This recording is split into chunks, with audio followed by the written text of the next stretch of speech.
Who is Gogaji? What is the meaning of Gogaji? Do you know what I say and what I sing?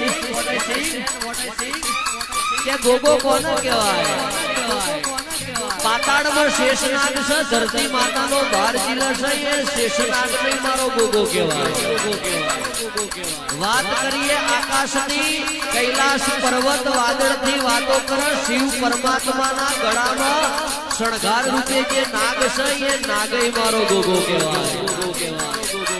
પછી વિષ્ણુ ભગવાન પોઢ્યા હોય એના ઢોલિયા ઉપર 17 સોયો કરે એ નાગઈ મારો ગોગો કહેવાય. પછી કાશી થી જોગીઓની જમાતાઈ જમનાપરની ઝાડીમાં જગન આદર્યો. ટુંડાલી મંડાલીના અજોણા હાથના રબારીએ જોગીનો દુધડો કયો. સિદ્ધપુર માધુ પાવડીએ સરસ્વતી એટલે કુંવારકાના કિનારે પારસ પેપરાના સોએ જોગી ભોગીએ ટુંડાલી મંડાલીના અજોણાના હાથમાં ગાય પાયાનું પરમોણ રાખવા પોથીનું પુસ્તક આલ્યું. જમનાપરની ગાડીમાં આદરેલા જગતની રસ્યા આપી કીધું કોણિયારે પુસ્તક મેલી 5 ચોલ્લા કરજો અને પૈણાયામાં દીવો પ્રગટાવજો. મારો કાશીનો નાથ ગોગો તારા ઘેર આવશે. એ કાશીનો